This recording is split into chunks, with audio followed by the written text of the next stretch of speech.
Je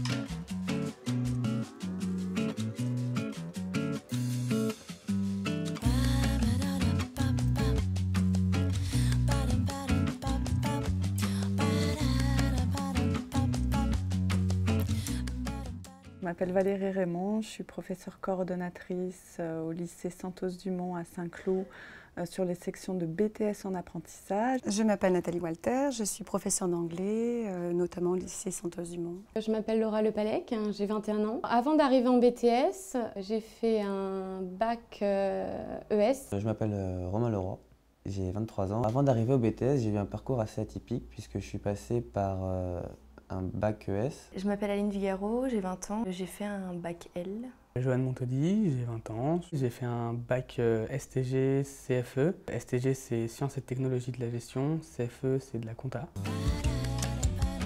Nous sommes venus pour découvrir déjà la culture du pays, découvrir leur façon de travailler, découvrir les Estoniens, leur mode de vie.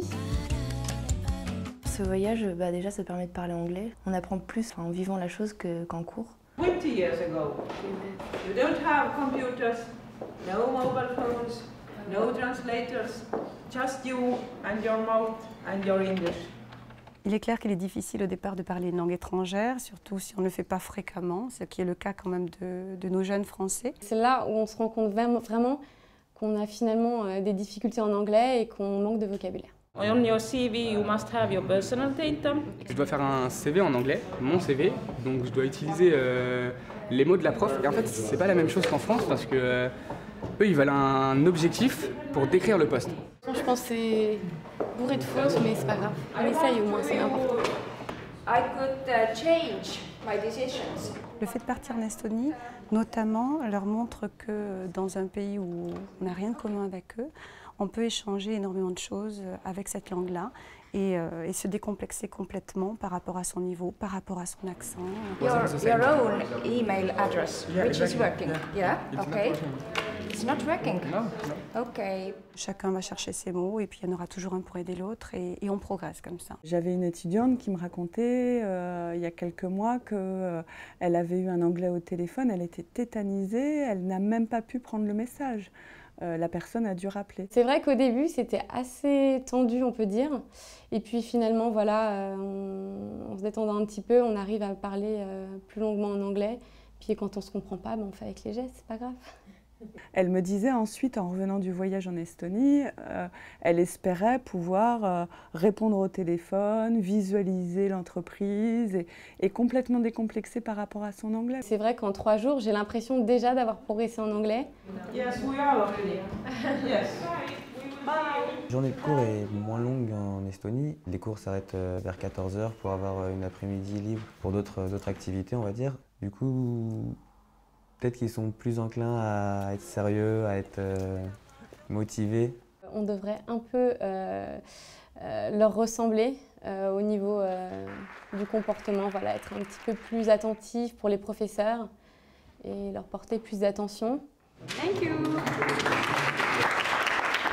Si j'avais un conseil à donner aux jeunes qui sont aujourd'hui en train de passer un bac pour choisir un diplôme, et notamment un BTS en alternance, le BTS assistant gestion apporte vraiment la polyvalence de choisir où on veut aller. Les autres sont déjà assez spécialisés et déjà dans une seule voie. Celui-là apporte vraiment de la liberté à l'étudiant de pouvoir encore savoir le diplôme qu'il veut faire après. BTS assistant de gestion, en fait, c'est pour aider la personne qui va gérer une entreprise. À tort, les gens pensent que c'est plus de la comptabilité pure, alors que pas du tout. C'est vraiment gérer une entreprise dans sa globalité. Donc on a différentes matières comme le droit, l'économie, le management, le français et la culture générale. Pour moi, c'était la polyvalence. C'était une grande liberté de pouvoir choisir dans quel secteur on veut encore travailler. Si on veut encore être soit encore dans l'administratif, dans le commercial. 95% des entreprises françaises sont des PME. Donc avec ce diplôme-là, on pourra travailler dans 95% des entreprises françaises. Si je veux faire ça, c'est parce que c'est encore assez large, comme je ne sais pas ce que je veux faire. J'aurais plus de portes que si je faisais autre chose. C'est un grand plaisir de recevoir un diplôme de l'école estonienne où on est venu, donc de Modaliku. Et c'est une gentille attention de leur part quand même, c'est un beau souvenir pour nous. Même impression que mon cher Romain, je suis heureuse d'avoir ce diplôme, voilà. Mon cher diplôme que je vous montre à présent. On se sent très important. Voilà, merci.